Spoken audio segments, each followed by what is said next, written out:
Dalam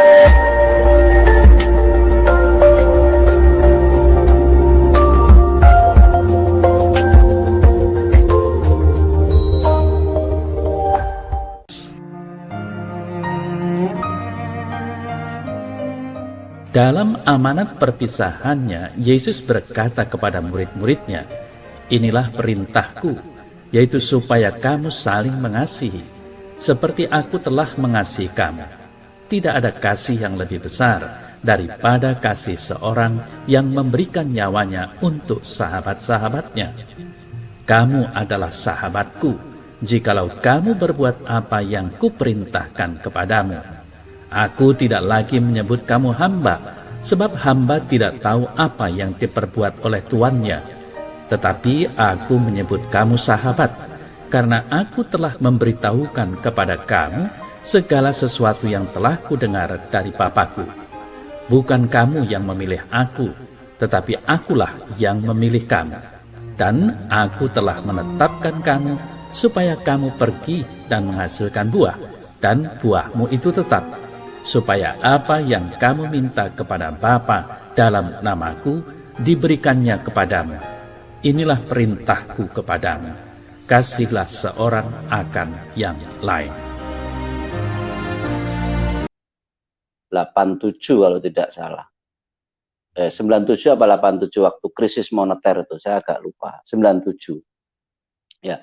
Jadi pada saat krisis moneter, perusahaan kami mengalami pilot atau kebangkrutan. Karena harga-harga sudah mulai naik dan lain sebagainya.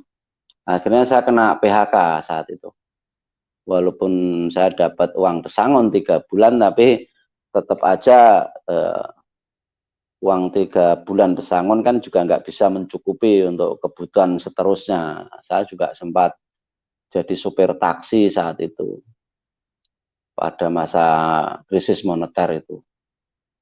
Nah, akhirnya karena jadi supir taksi pun saat itu juga nggak mampu mencukupi, saya sempat ngebel kakak saya yang di Bali saat itu. Kebetulan kakak ipar saya ini seorang kapten atau nahkoda di kapal. Akhirnya saya menghubungi beliau dan saya ikut beliau dan disekolahkan lagi. Saya ambil di mesin perkapalan saat itu, ngambil jurusan mesin dan nahkoda ya. Waktu itu saya bisa ambil dalam masa 1 tahun tuh bisa punya 2 ijazah, nahkoda sama KKM, kepala kamar mesin. Nah, setelah saya punya ijazah itu, terus akhirnya saya mulai kerja di kapal. Pertama saya ikut kakak ipar dulu hampir 3 bulan saat itu. Setelah itu udah mulai katakanlah ada pengalaman, terus saya ikut di perusahaan lain, tidak ikut kakak lagi, tapi ikut kapal lain. Dan itu saya mulai melalang buana, artinya kapal kami waktu itu juga pernah sampai di Thailand, di Maldives, di Burma, sampai di Thailand, mana itu Filipina juga, pernah sampai Palu. Nah, terakhirnya itu waktu kontrak terakhir itu sampai di Taiwan. Waktu itu saya sebagai kepala kamar mesin. Saya kontrak sampai 3 kali, jadi kurang lebih masa dari tahun 2000 sampai 2006. Namun masalah terjadi saat saya kontrak yang ketiga, itu dari tahun 2005 sampai 2007 seharusnya, tapi tahun 2006 saya tersandung masalah. Jadi awal mulanya saya punya teman yang kerja di pabrik, di darat, tapi teman saya ini sering dibully oleh teman-temannya, itu dari tenaga kerja asing yang dari Vietnam. Nah, teman saya ini hanya sendirian, sedangkan di pabrik itu rata-rata pekerjanya dari Vietnam. Nah, waktu saya nyandar, artinya waktu kapal saya itu darat gitu, teman saya ngebel saya. Ya intinya saat itu sebenarnya hanya ingin ini melerai saat itu. Saya hanya ingin melerai dan ingin memberikan pengertian pada tenaga kerja asing Vietnam tersebut supaya jangan bully teman saya seperti itu. Namun justru dari situlah terjadi miscommunication. Karena teman saya ini waktu itu juga bahasa Mandarinnya juga belum pinter, sedangkan untuk menjelaskan tentang permasalahan saat itu, saya intinya jadi penengah saat itu waktu antara tenaga kerja Vietnam tadi dengan teman saya gitu. Namun pada saat memberikan penjelasan atau apa malah terjadi itu tadi, karena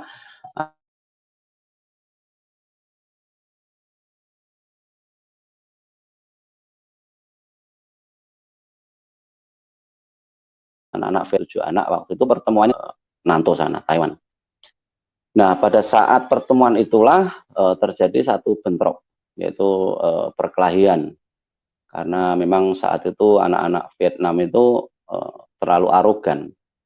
Jadi intinya saya itu hanya memberikan nasihat bahwa teman saya datang ke Taiwan itu kerja di pabrik itu supaya dapat hasil, bekerja dengan baik-baik dan jangan sering dibully. Namun malah terjadi kesalahpahaman, terus terjadi bentrok atau perkelahian di situ. Nah, saat perkelahian ini sebenarnya saya sendiri juga nggak tahu kalau ada satu teman atau satu orang yang dari Vietnam ini meninggal. Karena saat itu saya hanya melakukan perlawanan 2 lawan 7 saat itu. Ya, memang saat itu saya boleh dibilang masih garang-garangnya saat itu karena saya juga pernah belajar ilmu laduni saat itu. Jadi namun pada saat itu saya betul-betul tidak tahu kalau ada satu yang sampai melayang nyawanya. Karena saya hanya sekali pukul jatuh gitu. Nah, teman saya ya saya juga begitu melihat, dia itu juga agak kerempeng gitu. Jadi tentang meninggalnya itu apa karena tangan saya atau karena teman saya ya kurang paham banget. Nah, titik puncaknya saat saya balik ke kantor di pelabuhan itu, bos saya ngasih tahu, kamu habis berkelahi ya? Iya. Nah, terus mengatakan bahwa Yuikeren Setio, artinya ada satu orang yang meninggal seperti itu. Waduh, saya kaget. Terus bos saya sempat memberikan saya uang gaji untuk saya supaya pulang ke Indo. Tapi karena saat itu juga mendadak, bos saya menyarankan untuk saya ikut kapal yang arah ke Filipina dulu. Namun rupanya polisi sudah bergerak lebih cepat. Seperti itu. Nah, jadi setiap pelabuhan sudah ditutup. Akhirnya saya menjadi semacam pelarian. Hampir 5 bulan saya menjadi pelarian karena kejadian itu bulan 6, saya tertangkap bulan Desember. Kejadian bulan 7 saya tertangkap bulan Desember. Nah, pada saat itu yang tertangkap teman saya dulu. Intinya di situ. Yang saya bantu itu. Nah, saat dia tertangkap duluan, dia melaporkan atau membuat berita acara bahwa semua saya yang melakukan seperti itu. Jadi semua kesalahan ditimpakan pada saya. Nah, bodohnya saya waktu itu boleh dibilang karena ingin melindungi teman, pikir saya masalah gitu masalah kecil gitu. Ya udah tak akoni, yang penting gue mulai nggak apa-apa, kamu bisa pulang nggak apa-apa. Yang penting nanti kamu kasih ini uang apa semua ke anak istri saya. Pikir saya saat itu ya kayak di Indonesia dalam perkelahian atau apa paling-paling 7 tahun atau 8 tahun maksimal 9 tahun paling separuh sudah pulang. Itu waktu itu pikiran saya seperti itu. Namun rupanya di pengadilan itu luar biasa bedanya dengan di Indonesia.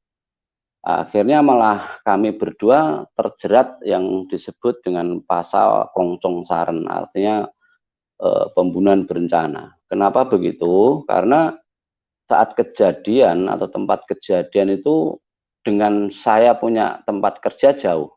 Jadi nek wong Jawa ngarani dikira aku ki ngluruk. Artinya dikira saya itu yang mendatangi dengan niat seperti itu. Lah itu pasalnya berat banget saat itu. Waktu itu saya ingin membebaskan teman saya, malah dua-duanya kena. Dan malah saya yang dituduh sebagai otaknya seperti itu. Akhirnya teman saya kena 14 tahun, saya kena seumur hidup. Gitu. Namun saya nggak putus asa saat itu, saya sempat melakukan banding sampai 4 kali. Namun yang keempat di Mahkamah Tinggi saya ditolak. Jadi dari 15 tahun turun menjadi 15 tahun, dari seumur hidup turun menjadi 15 tahun, turun lagi jadi 14, terus 13,5, terus naik banding lagi ke Mahkamah Tinggi, ditolak karena tidak adanya saksi atau bukti baru. Sedangkan teman saya yang harusnya mau untuk jadi saksi lagi, dia sudah tidak mau karena dia takutnya justru dia nanti lebih berat seperti itu. Itu masa naik banding itu aja hampir 1 tahun 9 bulan. Itu sudah memakan waktu dan tenaga dan pikiran. Nah, waktu saya dapat istilahnya itu tuntutan hukuman yang pertama itu, saya mengabari di rumah, mengabari istri dan anak-anak, istilahnya seperti itu kalau saya terkena masalah di Taiwan. Namun apa yang terjadi, justru istri dan anak-anak merasa malu seperti itu. Terus nggak mau berhubungan lagi. Jadi selama itu saya udah nggak dapat surat lagi. Intinya ya, tapi saya tetap masih percaya. Mungkin dia nggak kirim surat karena sesuatu hal atau apa. Jadi saya masih bersabar saat itu.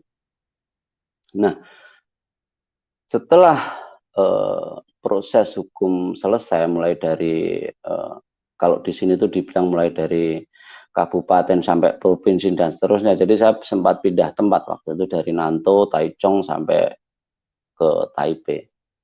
Jadi setelah vonis itu selesai, saya dipindah di penjara internasional di Taipei sana, yaitu di Taoyuan.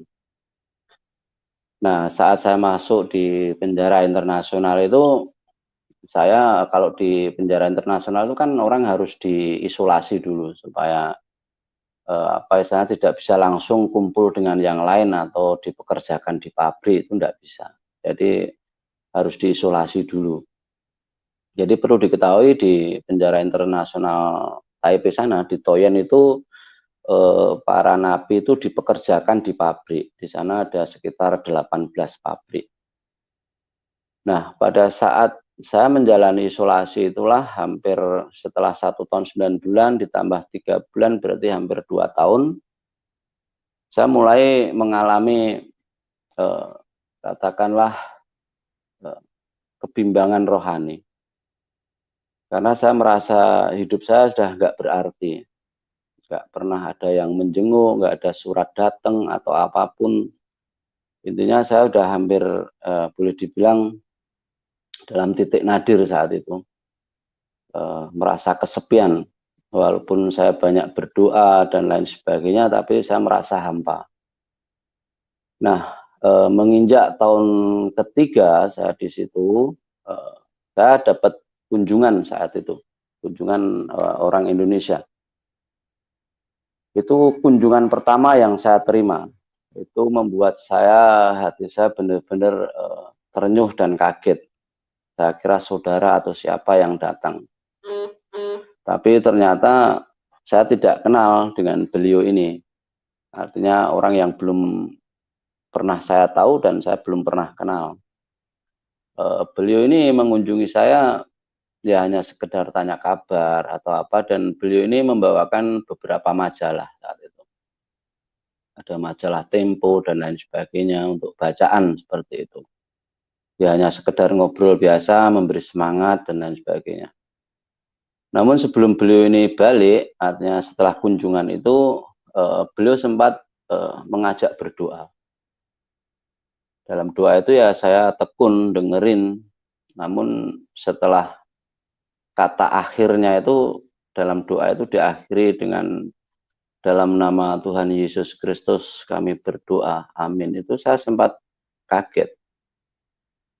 Hati saya sempat bergejolak seperti itu. Tapi saat itu belum saya rasakan, tapi setelah saya masuk ke dalam sel lagi, saya baru mikir, kok pakai nama Tuhan Yesus, berarti dia bukan orang Muslim, seperti itu.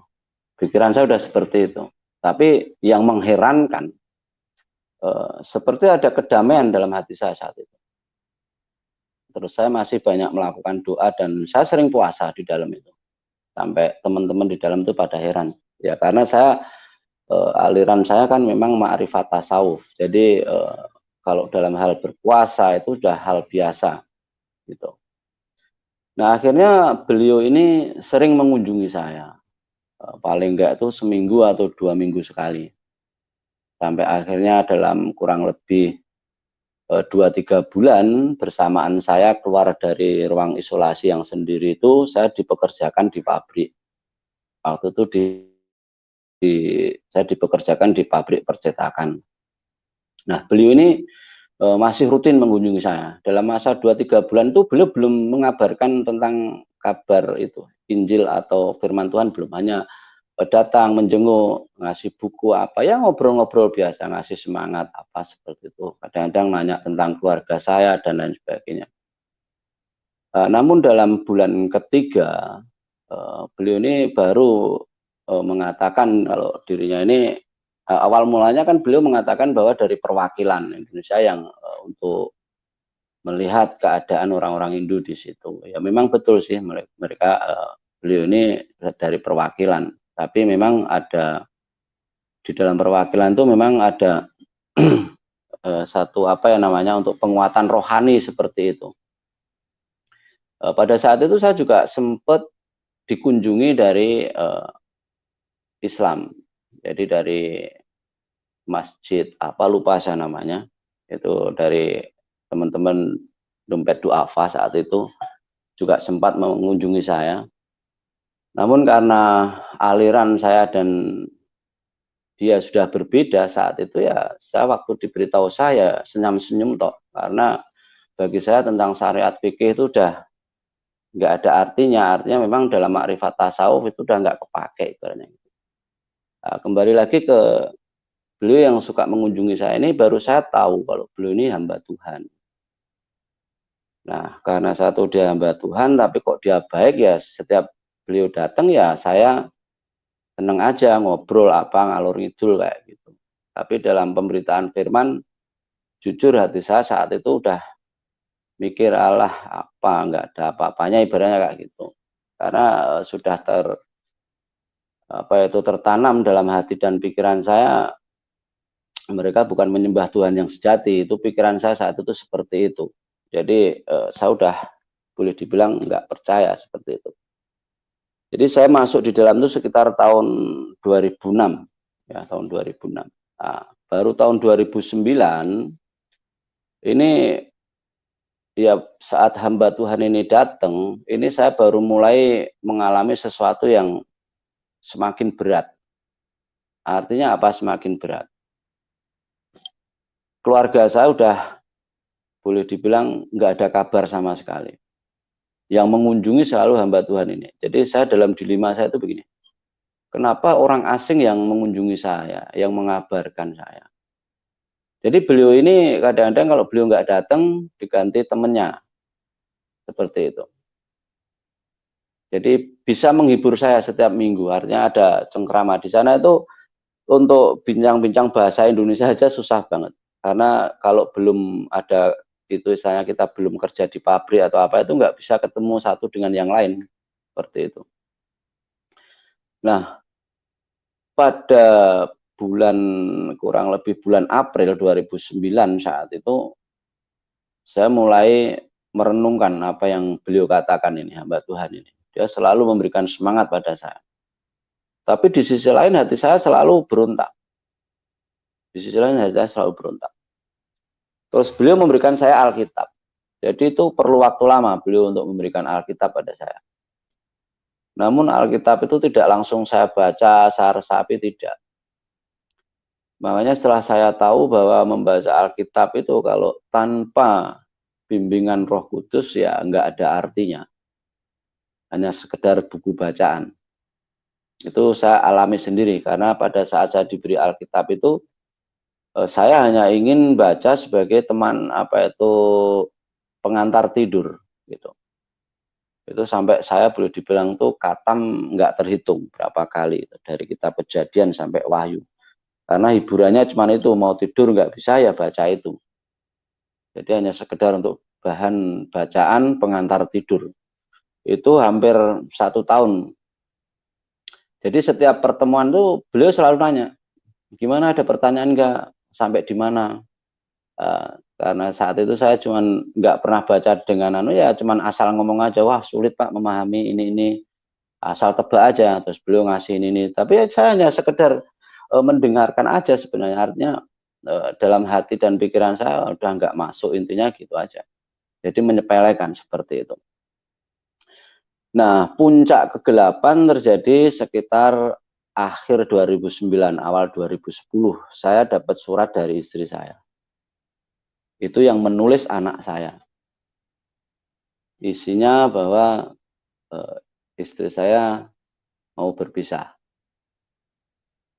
Saya saat itu ya masih memaklumi lah. Artinya yang saya di dalam, mungkin istri nggak kuat nahan, atau mungkin anak-anak perlu bimbingan yang lain.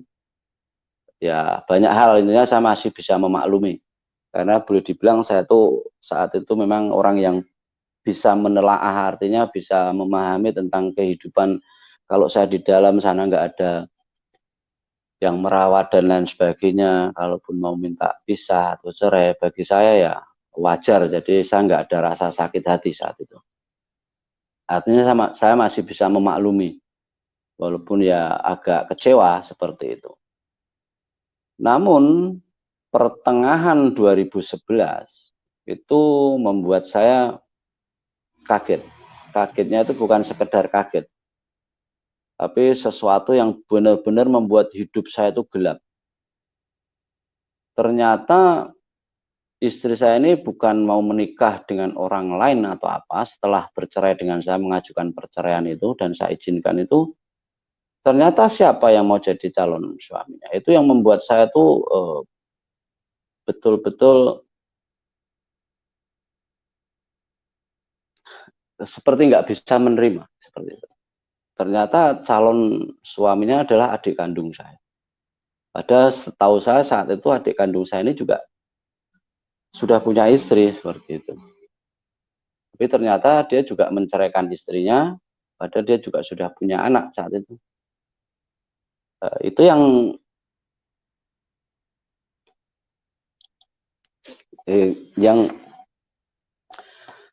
membuat saya saat itu nggak bisa habis pikir seperti itu. Kenapa itu bisa terjadi seperti itu? Itu saat itu saya sempat nggak percaya sama Tuhan yang saya sembah, intinya kan.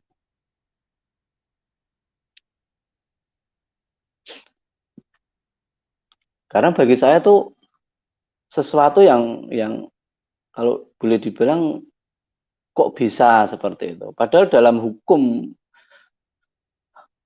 agama kami sendiri waktu itu nggak boleh hal seperti itu. Jadi secara agama maupun adat budaya itu sudah melanggar. Tapi kenapa saudara saya sendiri dan istri saya melakukan hal itu? Kecuali saya sudah meninggal, nah itu baru boleh. Hukumnya seperti itu. Makanya itu puncak kegelapan dalam hidup saya. Jadi akhirnya saya mengalami satu titik nadir di mana doa-doa saya nggak pernah dijawab oleh Tuhan, malah kenapa seperti itu? Padahal istri saya ini orang yang tahu agama. Wong mertua saya itu juga kiai haji, imam masjid. Kenapa itu terjadi? Itu yang membuat saya kadang waktu itu kehilangan arah seperti itu. Jadi seperti hidup segan mati tak mau. Ya, gitu. Tapi ya itulah. Jadi saya sempat boleh dibilang nggak tahu apa yang harus saya lakukan. Antara dendam dan lain sebagainya, sakit hati dan lain sebagainya, itu perang dalam hati saya. Padahal saya sendiri sudah melakukan yang disebut ajaran ma'rifat tasawuf. Harus bisa mengampuni, harus bisa apa, tapi tetap kosong hati saya saat itu, tetap kosong. Bahkan sampai saya brutal lagi di dalam situ. brutal. Misalnya saya kayak sudah nggak punya pegangan. Intinya seperti itu. Nah, suatu ketika hamba Tuhan ini datang lagi mengunjungi saya. Dia tahu kalau saya dalam keadaan sedih apa. Dia tanya, ada apa man? Kok? Ya pokoknya tanya macam-macam. Tahulah kalau saya dalam keadaan nggak seperti biasanya. Jadi habis saya dapat surat itu, hamba Tuhan ini datang, tahu kalau saya dalam keadaan kacau. Terus beliau ini ngomong gini, coba kamu baca Alkitab yang saya beri ke kamu. Kamu kan belum pernah baca dengan sungguh-sungguh. Nah, saya cuma tak iyanin aja, tapi saya juga belum mau baca. Baru sekitar akhir 2011 saat rohani saya sudah mulai hancur luluh, katakan seperti itu. Saya mendapat satu mimpi. Nah, jadi mimpi ini bukan hanya sekedar mimpi kalau menurut saya, karena waktu itu bulan 12 saya seperti ditarik dua sosok saat itu. Jadi hitam dan putih sampai badan saya sakit semua dan keluar banyak keringat. Padahal itu bulan Desember pas musim dingin. Di Taiwan kalau musim dingin pakai selimut tebel aja masih kedinginan. Sampai saya hampir teriak karena begitu sakitnya kedua tangan saya dan tubuh saya. Tiba-tiba ada satu cahaya yang luar biasa. Yang mata saya pun sampai silau luar biasa. Pokoknya nggak bisa diungkapkan itu cahaya itu. Baru kedua sosok ini melepaskan tangan saya. Terus saya terbangun. Badan saya udah penuh keringat.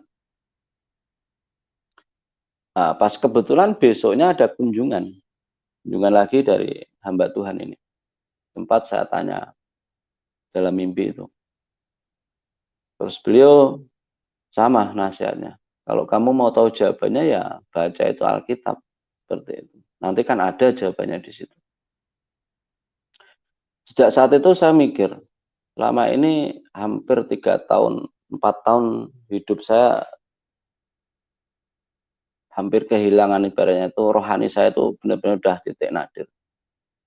Maka sebelum saya baca Alkitab saat itu saya sempat tantang Tuhan Yesus. Karena saya sudah hampir 3 tahun tuh dibimbing oleh beliau. Dari 2009, 2010 sampai 2011. Tapi saya masih kosong. Artinya kosong, saya belum mengimani itu Alkitab. Jadi nggak mudah bagi saya saat itu. Saat itu saya tantang Tuhan. Karena saya sudah dapat penjelasan dari beliau, hamba Tuhan ini, kalau Tuhan itu begini-begini ajaib, bla bla bla. Semua intinya kayak itu. Malam itu saya tantang Tuhan. Kalau engkau Yesus benar-benar Tuhan dan Juru Selamat. Saya cuma minta satu aja, malam ini bisa tidur nyenyak. Besok saya bangun tidak dalam keadaan marah. Kenapa saya doanya cuma sesimpel itu? Karena saat itu saya sudah dalam keadaan kosong rohani. Artinya saya sudah nggak percaya lagi dengan makrifat saya yang dulu, bahkan dengan Tuhan yang saya sembah. Saya awalnya saat itu tuh pokoknya marah-marah terus. Sampai dalam satu sel tuh 9 orang tuh sering saya tendang. Karena dalam situ satu-satunya orang yang punya katakanlah label paling kejam kan Saren atau pembunuh seperti itu. Dan saya satu-satunya di situ, di dalam sel itu. Jadi sampai saya disebut Lauta di sel itu. Artinya Lauta itu yang paling berkuasa. Karena di situ kebanyakan yang ada di situ ya, pemerkosa apa dan lain sebagainya, yang kasusnya ringan-ringan. Paling ada juga yang kasus narkoba itu ada 2 atau 3 orang.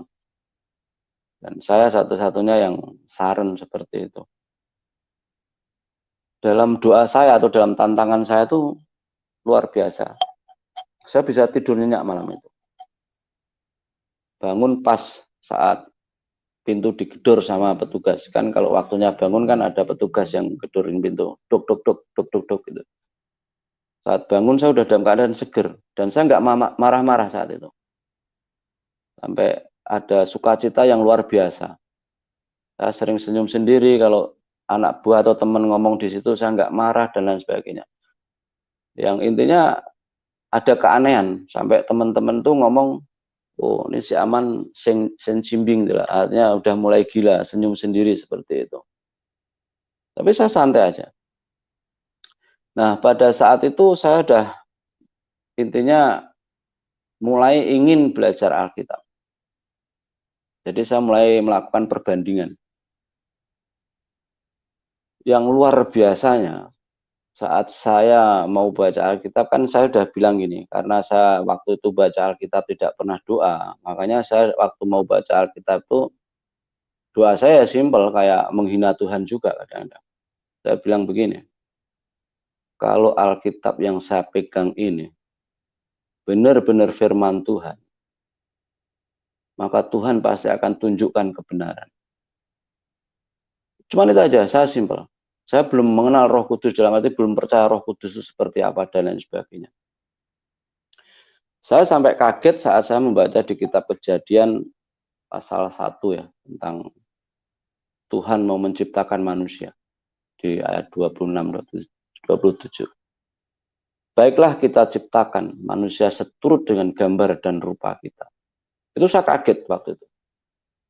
Karena selama itu saya belum pernah, walaupun saya sering baca Alkitab, udah pernah khatam ibaratnya, tapi nggak pernah masuk dalam otak saya, karena waktu itu hanya sekedar membaca, nggak pernah saya resapi.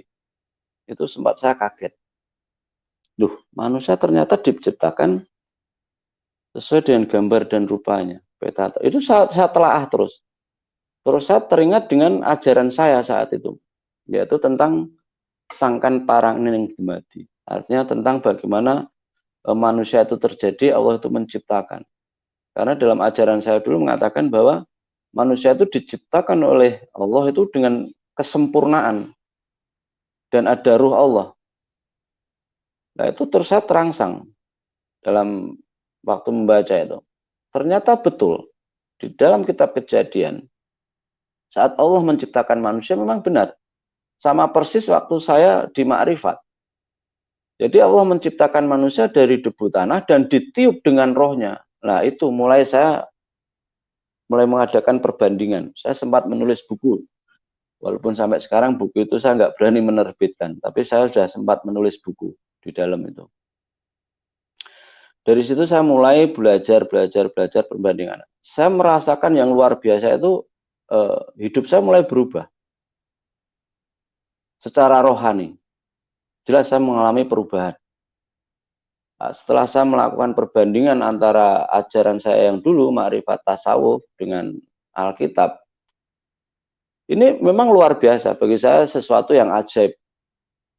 Kehausan tentang rohani saya, dan sesuatu yang kosong waktu saya di Ma'rifat itu terjawab di situ. Terutama tentang Sang Sabda, yaitu Sang Firman. Itu semua terjawab di dalam Alkitab. Barulah saya mengalami satu, katakanlah, titik balik dalam hal rohani. Terus saya sudah berani menyebut nama Yesus sebagai Tuhan dan Juru Selamat saya. Dan saya tahu bahwa Roh Kudus itu adalah Roh Allah itu sendiri. Karena saya sudah mengalami yang disebut waktu di Ma'rifat Tasawuf itu ada yang disebut dengan Ma'rifatullah itu, dalam diri manusia itu memang bisa manunggaling kaula Gusti. Itu luar biasa. Jadi saya mulai mempercayai Tuhan dan saya menemukan jawaban selama ini kenapa doa-doa saya selalu tertolak. Artinya kenapa nggak sampai ke hadirat ilahi, ke hadirat Tuhan, ke hadirat Allah. Ternyata masih ada satu nama atau alamat yang harus kita sebut. Jadi saat itu saya berdoa sebelum saya mengenal Sang Sabda atau Sang Firman yang menjadi manusia ini, doa saya belum ada alamat, ibaratnya seperti itu. Namun setelah saya mengenal bahwa Sang Sabda atau Sang Firman ini adalah Allah itu sendiri, baru saya mengalami titik balik yang luar biasa. Itu waktu saya baca di kitab Yohanes pasal 1 ayat 1. Jadi pada mulanya adalah firman, firman itu bersama-sama dengan Allah, dan Allah itu adalah, dan firman itu adalah Allah. Jadi di situ jelas sekali di ayat itu bahwa Sang Firman itu adalah Allah itu sendiri. Itu membuat saya kehausan rohani saya saat itu terjawab. Seperti itu. Nah, akhirnya titik baliknya karena saya sudah mengalami banyak hal saat itu, yang mana hidup saya sudah mulai dirubahkan oleh Tuhan, oleh Roh Kudus. Tuhan benar-benar panggil saya. Walaupun saya berusaha menghindar saat itu, tapi memang Tuhan pilih saya. Tuhan panggil saya. Akhirnya 7 Desember 2012 saya dibaptis. Masih di dalam di situ. Nah, disitulah mujizat-mujizat Tuhan saya rasakan. Itu luar biasa sekali. Yang pada saat saya belum menerima Tuhan, katakanlah tidak pernah ada yang menjenguk saya, tidak ada pernah yang mengunjungi saya, hanya satu orang hamba Tuhan itu aja. Bahkan saya tahunya hanya bekerja di pabrik, keluar lagi, masuk ke dalam, keluar lagi, masuk ke pabrik, keluar lagi. Itu aja rutinitasnya. Saat itu setelah saya dibaptis, saya mengalami perubahan. Waktu itu saya hanya ingin ngetes, karena saya pernah baca di Alkitab bahwa jika engkau punya iman sebesar biji sawi saja, engkau mampu memindahkan gunung itu ke tengah lautan. Karena saya itu orangnya yang tipenya dari dulu memang dari makrifat, suka berani menantang. Maka waktu itu saya berdoa begini, Tuhan Yesus, aku ingin membuktikan firman-Mu, bahwa punya iman sebesar biji sawi saja mampu memindahkan gunung ke tengah lautan. Aku minta Tuhan, walaupun tubuhku di dalam, tapi aku ingin tahu dunia luar. Itu tantangan saya memang seperti itu. Kalau memang Tuhan bisa tunjukkan, saya akan semakin menyerahkan diri saya untuk Tuhan. Puji Tuhan, tantangan saya dijawab oleh Tuhan. Dianggap sebagai doa. Tidak lama kemudian, saya dikunjungi seorang editor sebuah majalah di Taiwan. Dan saya diberi kesempatan untuk menulis di majalah tersebut. Majalah itu boleh dibilang saat itu tabloid itu udah luar biasa besar ya. Dan saya yakin orang-orang yang pernah menjadi TKI atau BMI ya, Buruh Migran Indonesia di Taiwan pada tahun itu kenal nama saya. Saya mengisi di rubrik muda, rubrik motivasi untuk anak muda. Itu tabloid Indo Suara. 4 tahun saya mengisi di situ. Dan saya bisa ikut lomba antar tenaga migran, itu lomba puisi maupun cerpen, dan saya sempat juara 1, 2 kali kalau tidak salah, sama juara 2, juara harapan itu selalu saya menang. Itu bisa dicek langsung, itu ada masih sekarang di tenaga kerjaan Taiwan, mungkin masih ada data saya di sana. Sejak saat itu saya mulai banyak teman. Mereka kaget saat tahu bahwa sang penulis di majalah ini, sang penulis motivasi rubrik muda ini, ternyata berada di dalam. Akhirnya saya punya banyak teman. Hampir tiap hari saat itu atau tiap minggu itu ada yang mengunjungi saya. Ada yang membawa buah, ada yang apapun, makanan semua, itu luar biasa. Mungkin saudara-saudara akan mikir, cuman makanan, cuman buah, mujizat apa, kan begitu. Tapi jangan salah sangka. Orang yang dalam keadaan di dalam terpenjara, dikunjungi teman atau orang lain, bisa bercakap-cakap, itu sudah luar biasa bahagianya. Apalagi bisa makan makanan yang ada di luar. Itu luar biasa. Itu mukjizat bagi saya. Namun yang lebih daripada itu, mukjizat yang saya rasakan, saya sudah bisa melupakan rasa sakit hati saya terhadap istri atau keluarga dan semuanya. Dan saya hidup walaupun di dalam saat itu, tapi seperti di luar. Saya punya seperti kebebasan. Walaupun tubuh terpenjara, tapi pikiran hati saya ada di luar. Jadi itulah yang saya rasakan, mukjizat Tuhan yang luar biasa buat saya. Jadi nggak gampang memang. Lah, mukjizat yang saya rasakan lagi, Seharusnya saya menjalani hukuman 13 tahun setengah, yang pada waktu itu dari 15 tahun terus turun sampai 13 tahun setengah, saya hanya menjalani 6 tahun 9 bulan. Kalau ini bukan mukjizat Tuhan juga nggak mungkin seperti itu. Jadi saya hanya menjalani 6 tahun 9 bulan. Jadi saya tanggal 2 September 2016 saya bebas. Saya pulang. Saat saya pulang, saya bebas pun saya nggak berani langsung pulang ke rumah. Karena rumah saya udah ditinggali mantan istri saya dan adik saya. Mereka udah berkeluarga. Saya pulang ke tempat kakak saya. Saya sempat bingung saat itu. Mungkin bagi orang yang belum mengerti seperti apa status orang yang baru keluar dari lorong gelap, mungkin akan memandang ringan. Jujur saya katakan, setelah saya pulang, ternyata bukan sesuatu yang enak yang saya rasakan. Justru lebih perih daripada saat saya masih di dalam. Orang memandang saya sebelah mata. Saya cari kerjaan susah. Orang pun nggak ada yang percaya. Bahkan orang-orang yang sudah menjadi hamba Tuhan pun, yang sudah menjadi anak-anak Tuhan pun, tetap memandang rendah. Itu yang saya alami. Saya yakin tidak semua seperti itu. Karena saya sempat mengembara. Setelah saya pulang itu saya nggak punya tempat di mana saya harus tinggal. Pikir saya saat itu saya ingin mencari hamba Tuhan yang bisa membimbing saya. Tapi setiap saya datang ke gereja, ya diterima sih, ya dikasih makan. Tapi untuk minta pekerjaan apa, nggak bisa. Boleh nginap atau ada yang mempersilahkan saya nginap 2-3 hari. Terus saya diusir dengan cara halus. Maaf ya Pak, di sini nggak ada kerjaan, bla bla bla bla. Ini Bapak saya kasih ongkos. Mohon maaf, bla bla bla bla. Padahal saya hanya ingin belajar firman. Ingin punya tempat. Untuk jadi tukang sapu pun saya mau. Saya keliling dari Bali sampai Jawa sampai Jawa Barat saat itu. Kayak musafir. Pedih saat itu. Ada yang bisa menerima seminggu, ada yang menerima 2 minggu. Tetap akhirnya ya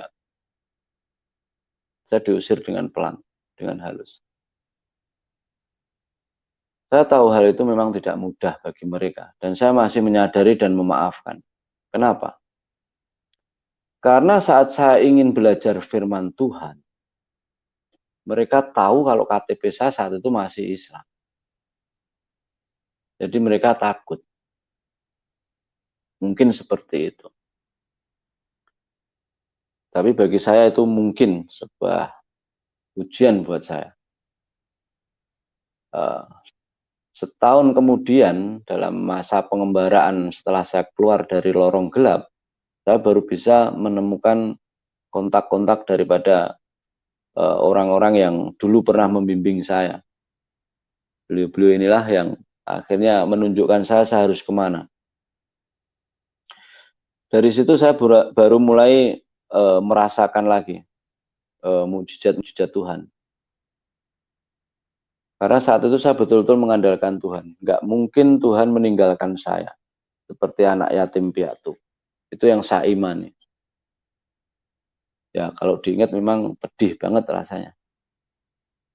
Setelah saya dapat kontak dari termasuk bapak rohani saya waktu di Taiwan, saya udah akhirnya menemukan tempat untuk belajar firman.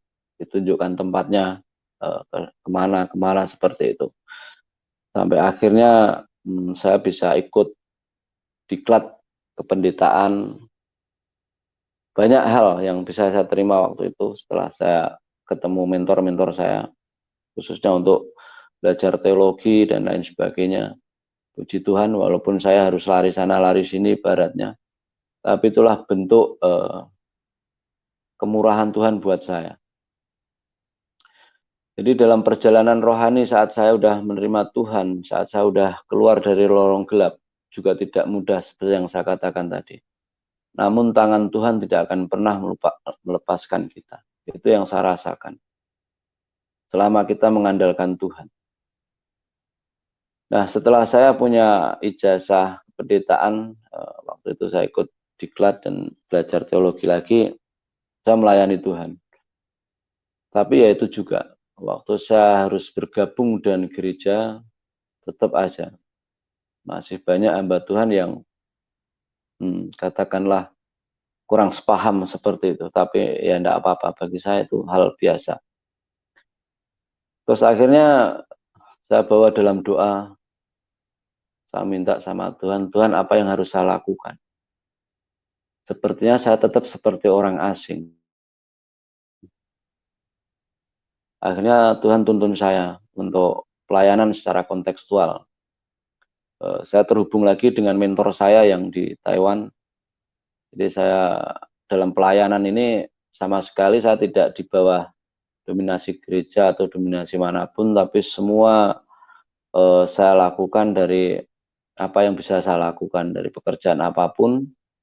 Dan ada satu mentor saya yang sampai sekarang masih menghandle saya, yaitu beliau memberikan saya amanah atau tugas setiap TKI atau TKW yang sudah percaya di Taiwan ataupun di Hong Kong yang pulang, saya harus menghandle seperti itu, mendampingi mereka untuk menjelaskan pada keluarganya supaya mereka boleh dibilang bisa diterima seperti itu.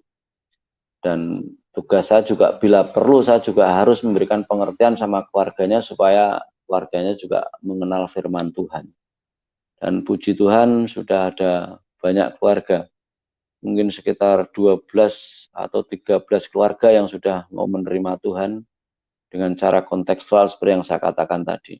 Namun juga ada beberapa keluarga yang masih belum bisa menerima anaknya, yang masih belum katakanlah menerima tentang iman anaknya yang baru, jadi anaknya sampai belum bisa pulang, artinya diusir itu ada. Tapi oke lah, itu bagian daripada mikul salib kalau menurut saya seperti itu. Tapi saya yakin dan percaya satu orang bertobat, keluarga tersebut pasti juga akan bertobat. Namun di sisi lain dalam hal rohani ini juga tentang pengkabaran, saya kadang-kadang juga sering menangis di hadapan Tuhan. Saya bisa mentobatkan banyak orang dengan cara kontekstual, tapi anak saya sampai sekarang masih belum bisa itu. Tapi saya percaya suatu ketika anak saya pasti juga akan dipanggil Tuhan, akan dibukakan hatinya. Makanya di sini saya minta dukungan saudara-saudara yang mendengarkan kesaksian saya untuk bantu doa anak saya. Walaupun kemarin saya sempat ada sedikit masalah dengan anak saya, tapi saya tetap mencintai anak saya. Walaupun dia katakan bahwa tidak rela kalau saya jadi walinya kalau dia menikah atau apa. Intinya saya enggak masalah itu bagi saya, cuman ya saya sedihnya aja intinya. Ya mudah-mudahan aja Tuhan membuka hatinya bahwa apa yang saya lakukan semua demi kasih saya terhadap anak saya. Saya sangat mengasihi anak saya. Mudah-mudahan anak saya dengar ya. Saya berharap anak saya dengar. Tulus hati saya mengasihi. Seperti Tuhan mengasihi saya.